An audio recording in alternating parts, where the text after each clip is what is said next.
My name is Judy. I am passionate about helping people understand why they feel the way they feel. As a holistic anxiety coach and creator of the Break Free Method, Judy's Break Free Method, I teach people how their thoughts, nervous systems, and learned patterns shape their emotional experience. My mission is to help people understand just that and overcome anxiety. I am Holly. I work with sound, breath, and energy work to help the nervous system actually feel safe again.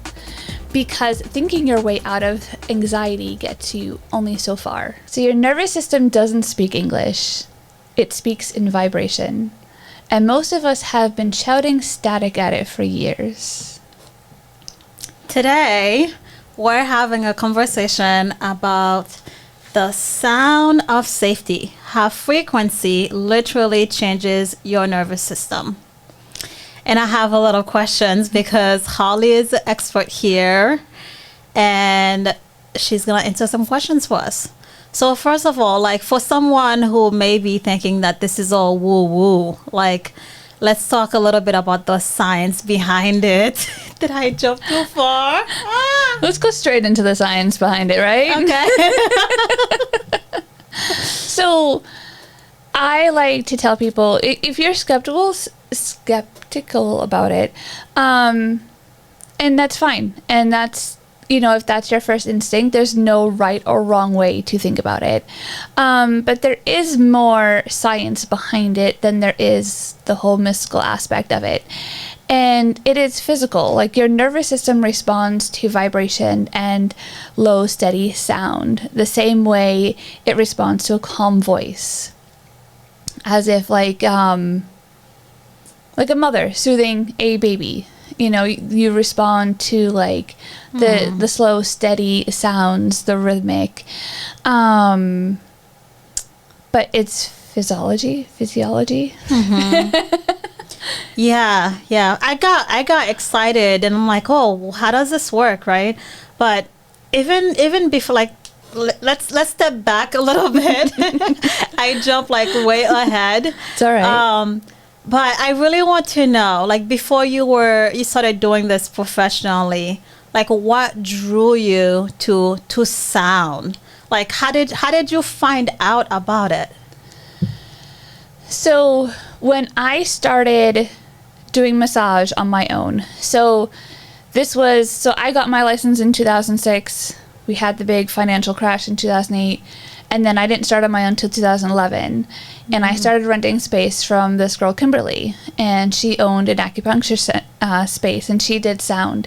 And so as I started renting from her, and I was like, oh, what is this? What is that? Like, why do you have all these instruments in here? And so she would bring in these 3 bowls with her all the time. And when we were crossing paths, she would let me play with those. And so that was my first introduction to sound healing.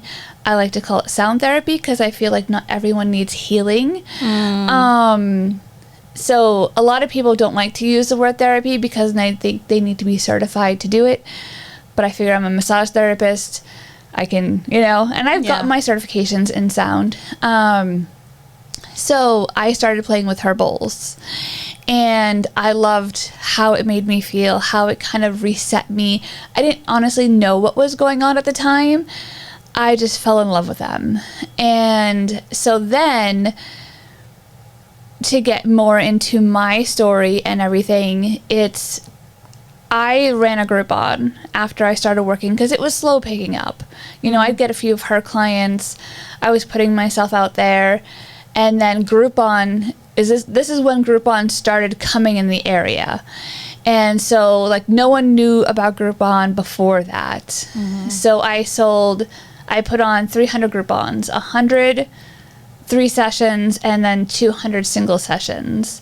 It sold out in 24 hours. I was booked out straight. Wow. 2 months within 48 hours. And for massages or? For massages. Wow. So that's all I did at the time. Mm-hmm. And so after that, I threw out my back.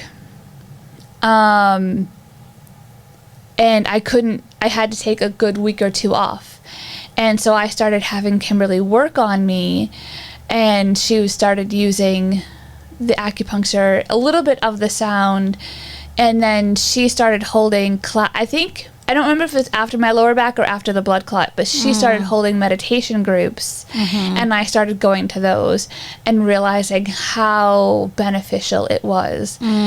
And honestly, I never thought I could do something like this because I've only known it from her stuff and her equipment, and she had really nice things. So I thought it would be too expensive, and I never kind of went down that route until after COVID. So when I finally reached out to her and said that I did this, she was like, it only took you a decade. Wow, that's amazing. That's amazing. So you said a few things there, right? So you were introduced to the lady. She had a very cool bowls, and that piqued your interest a bit. Yeah. But I'm curious to know, though, like, what specifically shifted in you? I know you explained how you threw your back out and you had time to, like, submerge yourself into the practice, right? Was there a point where you felt like, oh my gosh, like there's something to this? Or like, when did you know that there was something to it?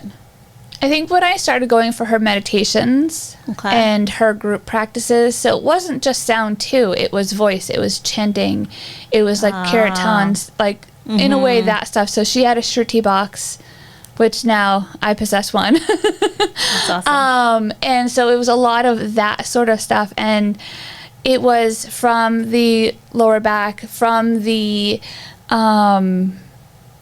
superficial blood clot, and it's like, that's when I knew my body was stopping me because I wasn't taking care of myself. And so that's when I was like, all right, well, now I need to start taking care of myself. And then it wasn't until, like, I've had a few moments of here and there, I want to say maybe a few years before COVID, and I was like, I really want to get into this stuff. And I've gotten, like, little $40 bowls. Like, I don't know what this is going to do, but it still can do something. And so it's just every time I looked into doing it, it's just the money wasn't there, the income wasn't there. So I was like, okay, these things are way too expensive. And it wasn't until things got out there more, like, so right after COVID, I think was a big push for a lot of stuff to go online, because you really couldn't buy a whole lot of bowls and stuff online. People weren't selling them online. And so I think after COVID, I found a store in Florida, and I bought 5 bowls for $1,200, and she shipped them up to me. A lot of times, like, they would ship bowls, but you're also paying like $1,000 a bowl. So wow. It's not, it wasn't a cheap thing. And it also depends what the bowls you're looking at and stuff like that. So I knew when the time would be right. Everything has its time and its place, so to speak. So I just kept circling around it until it became a reality. So, yeah, that's amazing. So what you're saying is that you had gone through like physical challenges yourself, and you were basically, in essence, forced to take care of yourself, to take better care of yourself. Right. But you had those you had access to like tools, like about the bowls before, but you weren't really wasn't like aware how what's the word that I want to use? How potent it would be. Okay. So I didn't know how much it would actually help, because like I didn't even know, or I've never even tried acupuncture before I started renting space from her, and so. And so that's when I found out about acupuncture, and it's like, oh, it's just sticking needles in you. I learned about meridians in massage school, but to a point. And it wasn't until she stuck one needle in, and I could feel it shoot up and down that channel, and I was like, oh, they're real. Okay, it's doing something. So it's not until we start to experience things and how they feel is when we're like, oh, okay, this is really not that way. It's this way. So So true, so true. I can totally attest to that.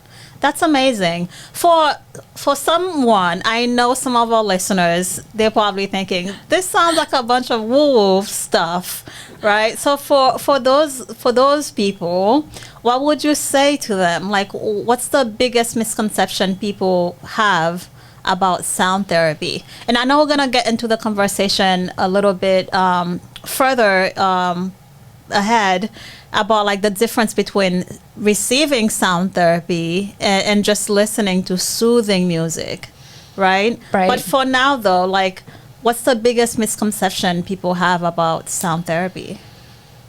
So I think it kind of leads into that, because I think a lot of people are like, well, I listen to music and I listen to this, and what's the difference between the bowls and the gongs and stuff like that? So there's a lot more frequency involved with the bowls. So you have like crystal singing bowls, you have tuning forks, you have the metal bowls, which are Himalayan bowls, which are made up of several different metals, and same with gongs. So a lot of the metal bowls and the gongs are all hand tuned, and so they are made either like in Nepal or India or Tibet, over in those areas. So it's when you have the notes and the tones, and it's not perfect, right? So when you're playing these instruments, they're not perfect sounds. They're not, what's the other word I want to use? It's not pretty, you know? And so it's meant to bypass your thinking mind and go directly to your nervous system. And so that's what it's really speaking to. And so it is really on a physical level, on a physiology sort of background, because it's actually doing something to your body. And it can come off on woo-woo. I've recently, I want to say it was maybe during the end of winter or sometime during the winter, one of their clients came in and the place was too woo-woo for them and they actually left. Wow. And she's like, well, we can't make anyone do something they don't want to do, but it is on the more spiritual aspect. And I think because it's resonating more with our body, it's on a different wavelength than traditional things and what is displayed to us. So and that's why I said, if you are skeptical, then that's fine. There's no right or wrong reason. I can certainly see that, because I mean, I don't understand the science behind it. That's where you come in. That's your expertise, right? But for me, it just makes sense, like just logically. Like when I think about like punk rock music or something, like some of them are great, and depending on my mood too, I can just rock with it and go crazy, right? But sometimes I may want to listen to like R&B, something more mellow, or even jazz, you know. And with all these different like genres of music, it affects us differently too, like based on our mood. Like if I'm angry or frustrated, or like, you know, the music matches how I feel, and it kind of like helped me mellow out a bit. But yeah, with bowls and frequencies and things, so that makes total sense to me. That totally does. Yeah. So I'm curious though, because you mentioned, like you said, the bowls, the frequencies, it's in essence like massaging the body in a way that we can't really see it. So it's like non-physical. And I'm thinking about like massages, you know, the hands massage a physical body, and then music massages the non-physical body. But what I'm getting at is the vagus nerves. Like, what does that have to, like, tell me a little bit about the vagus nerves, how that relates. Like, what's the connection there? So to go a little bit more into the science of things too, I want to just touch on, like, we're made up of atoms and molecules and all that stuff, and they vibrate at a frequency. And so when things become off kilter, those frequencies become off. They're thrown off. And so the singing bowls and the gongs, they all have their different notes and tones and undertones and overtones, and they help stimulate the like not the water molecules, but like the atoms and the molecules get back on track and to their own frequency. So that's kind of a little bit of the science of it. And what was the other thing you mentioned? The vagus nerve. Oh, the vagus. The vagus so the nerves? vagus nerve. Okay. So it's your main central nerve that runs down from your spine all the way down through your gut. And so when the vagus nerve, how do I want to say it? So that is your more like your rest and digest type of thing. So it helps the parasympathetic nervous system. That's your calm. And so there are different variations of it. And so, but when you start stimulating your vagus nerve, it helps calm you down. And so a lot of times through breath work or voice or vocal toning, you can actually stimulate it because it does sit right behind your larynx. And so when you hum or chant or do any of that, you're actually stimulating your vagus nerve to actually calm you down. That's amazing. That's amazing. Humming is actually one of the tools I do have my students practice. Yeah, in the shower or something while getting dressed. Yep. It's so fascinating. That's awesome. That's so great. So we did say we would get into the differences between receiving sound therapy and just listening to music. You want to talk about that a little bit before we go into further? Yeah. So the difference between like listening to relaxing music and receiving sound therapy is that relaxing music is more about the mood and your preference, which is subjective. So relaxing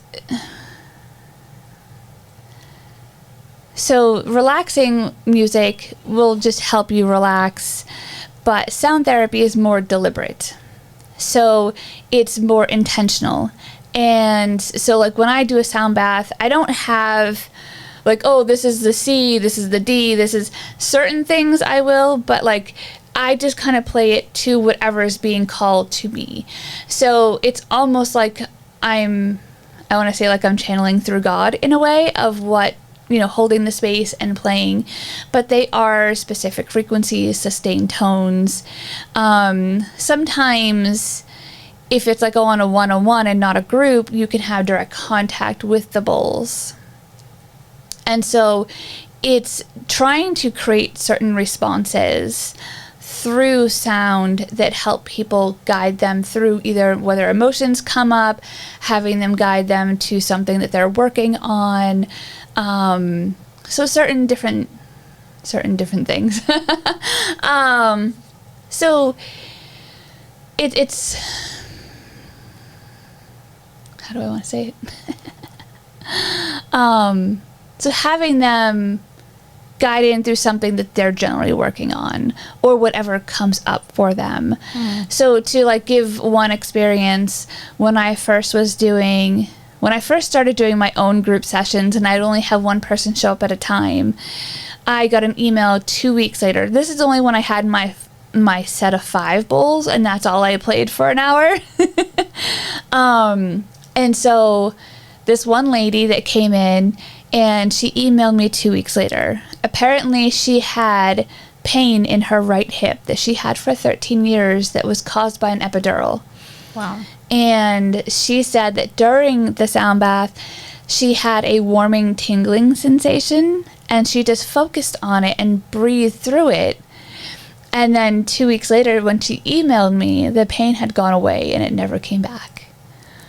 So it can help things that are painful, and that's when I started questioning massage. And I was like, wait a minute, if sound can do what I could do through massage, like it's still up there. Like it's like I was like, holy shit. I'm like, I actually cured someone's pain.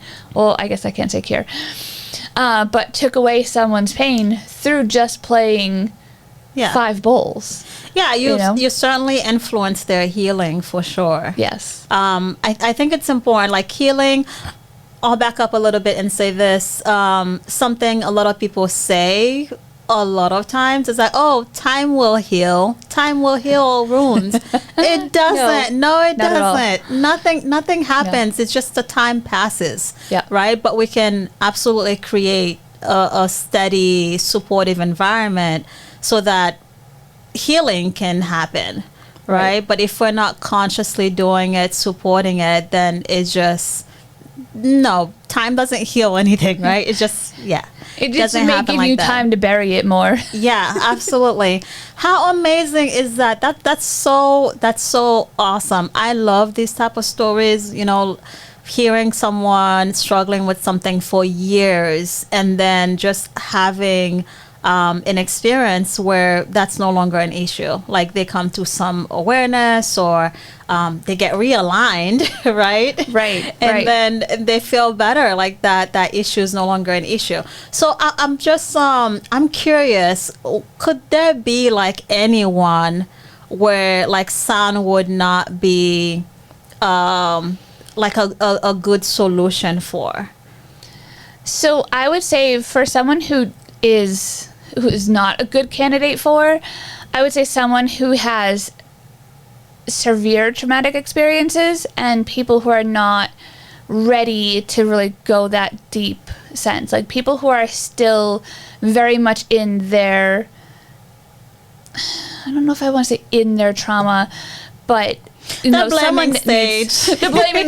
blaming stage, who are very much in it, who are very much like still like tense and like closed off and stuff like that. I'm not saying that it's not good for them just yet, like it just not yet. They may need a slower approach, a slower steady wave into it. So starting off with something not so intense. I've had people at some of my sound baths where I was playing the gongs and they got really scared and like a whole bunch of fear washed over them, that one person actually had walked out of the room because they couldn't take it. So I was taking it as that person was probably too much, like it was overwhelming is what it can get to be. Yeah, for sure. There's something that's coming up for me just now.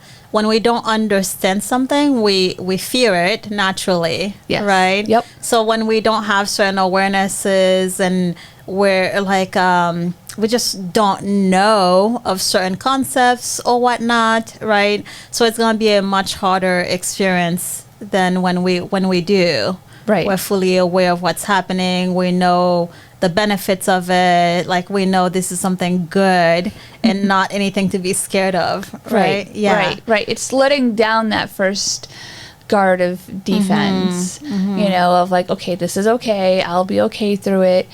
And I think a lot of times what people come to think about is when they think about releasing emotions or something like that, they have to fully relive that traumatic experience, which is not the case.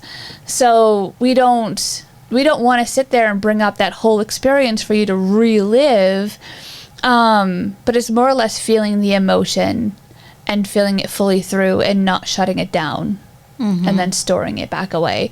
It's letting the emotion fully run through its course. Yeah. And that's really what it is. It's just feeling and letting the emotion run through. Yeah. Yeah.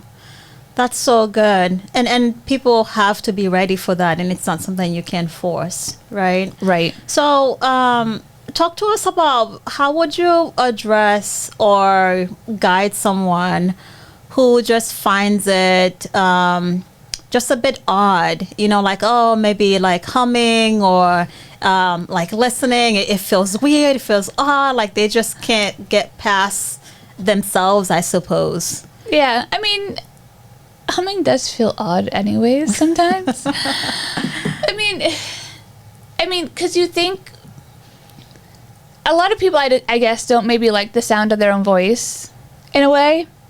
Or maybe people who talk a lot do. But it's I think it's odd because who really sits there and hums? It's not normalized to sit there and hum or chant, or maybe in different cultures, but definitely not the American culture. throughout school or anything, like when has anyone said, oh, sit there and hum, you'll be fine.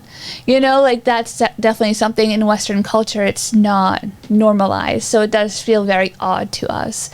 But the more you do it, and then the more you realize it's for you and not anyone else, and that's why I say do it at home, do it in your bed, do it in the shower. You don't have to do it outside in front of everyone. But your voice is healing for you. That's, that's the healing aspect, is it's your own voice and it's healing you. There is a study out there, if you look up, I don't know if there's a video somewhere. I always have a hard time finding it.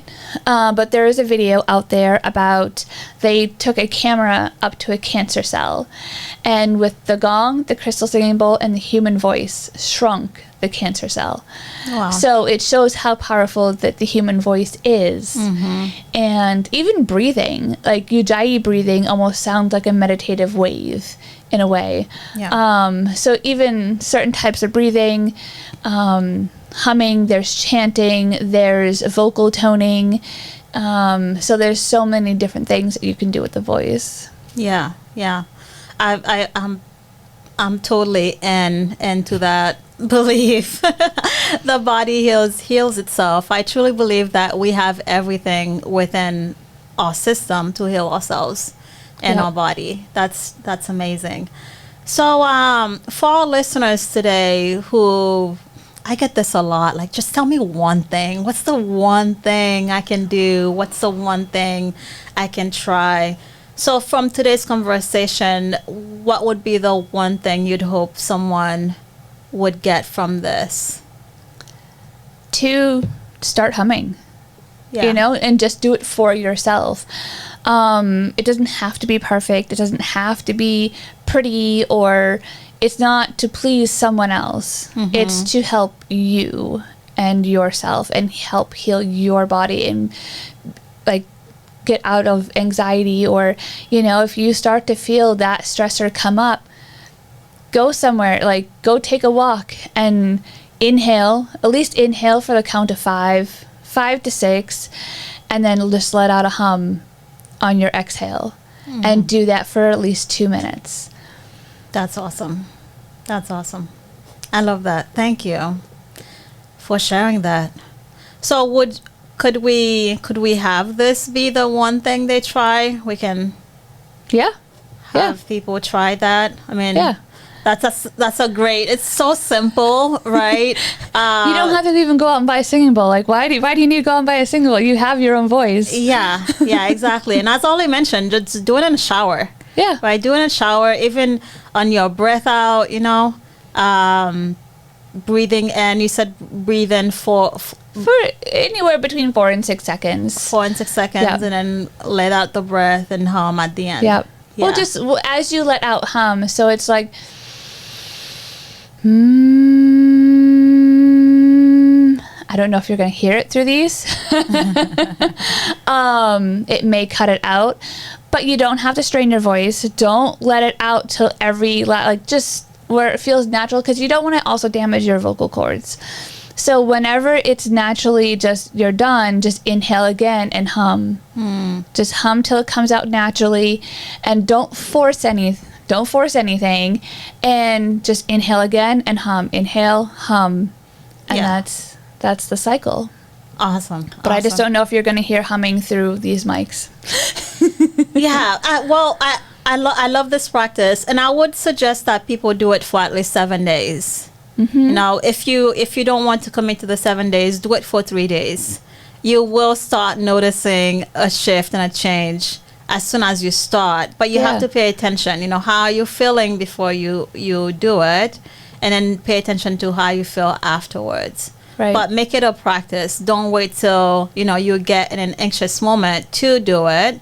You wake up, you do it. Taking a shower, you do it. Just making it part of your everyday experience. And if you start to come into some sort of, if you're at work and something becomes stressful, if you're, take a nice deep breath first, and then just hum on your exhale, and see how you are after 2 minutes. And you can just whenever you come into a stressful moment, just learn how to take 2 steps back, and and the universe won't throw you anything you can't handle. So Awesome.